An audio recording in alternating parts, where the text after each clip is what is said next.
3, 2, 1.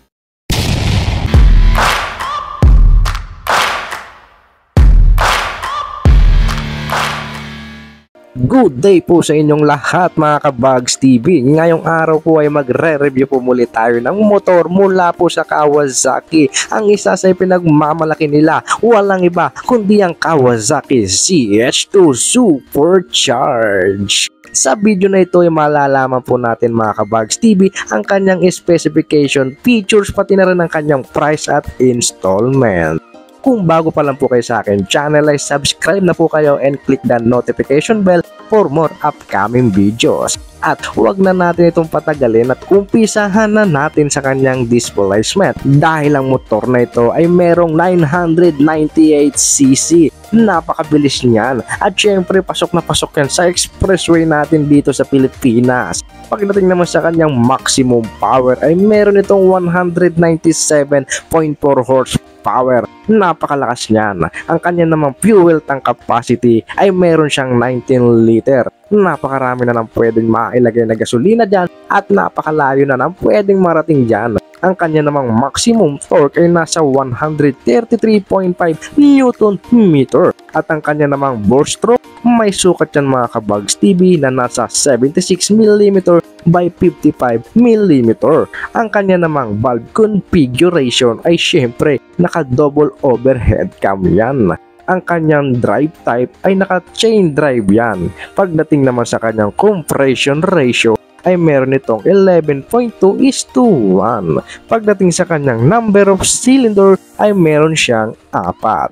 Mga ka-Bugs TV, puntahan naman natin ang kanyang injection type dahil syempre naka-fuel injection ito at ang kanyang cooling system ay naka-liquid cooled.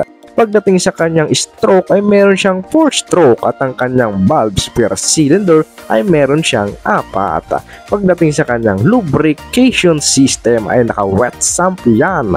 At heto na nga ang kanyang RPM at maximum torque na nasa 10,000 RPM. At ang kanyang RPM at maximum power ay nasa 11,000 RPM naman.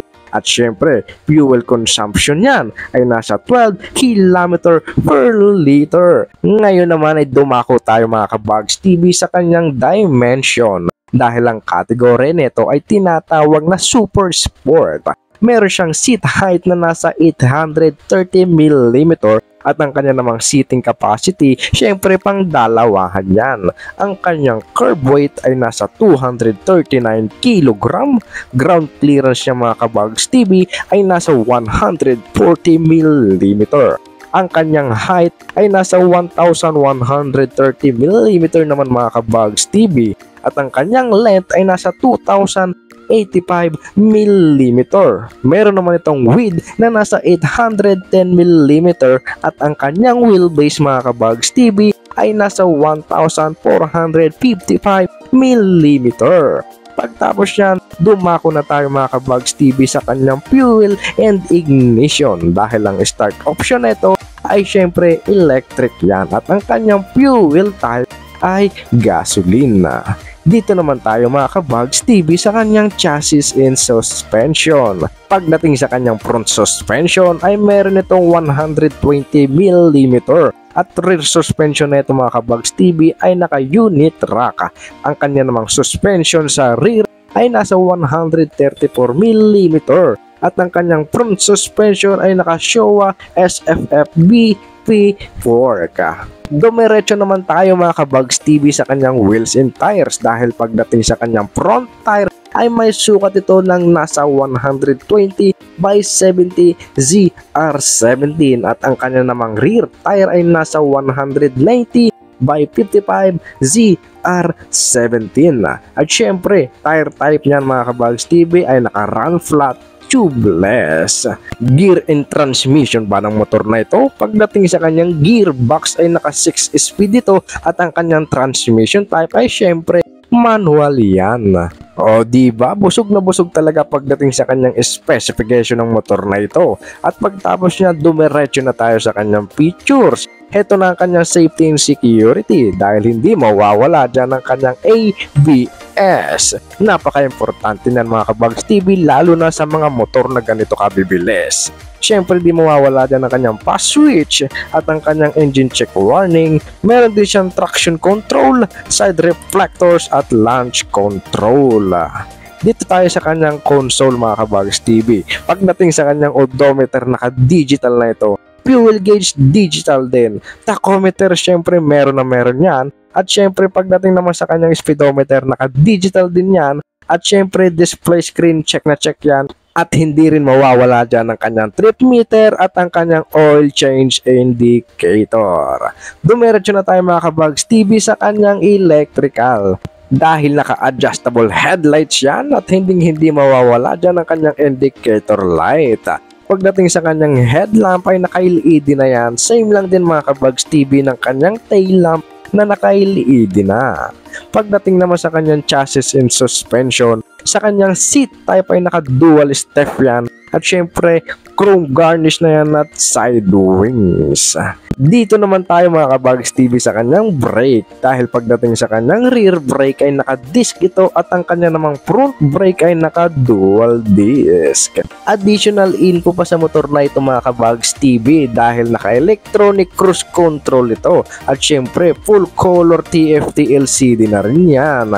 At hindi mawawala dyan ang kanyang 3-mode KTRC or Kawasaki traction control.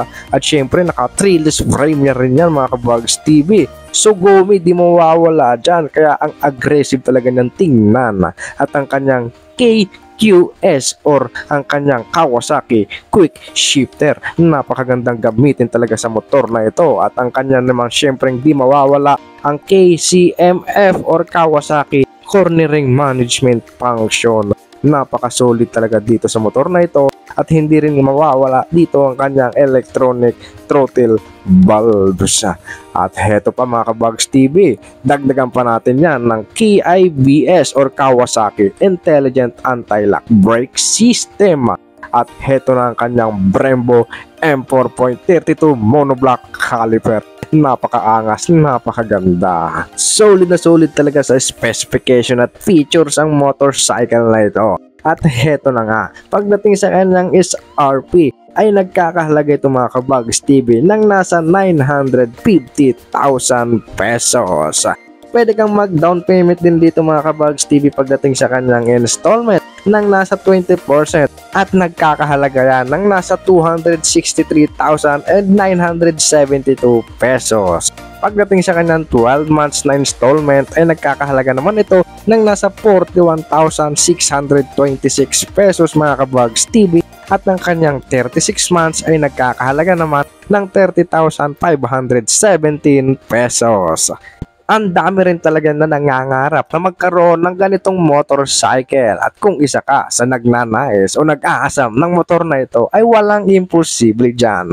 At hanggang dito na lang po muna mga kabags TV ang aking video. Sa mga hindi pa po nagsasubscribe dyan ay subscribe na po kayo sa aking channel and click the notification bell for more upcoming videos. At muli ito po si Bugs TV. Hanggang sa muli, salamat po.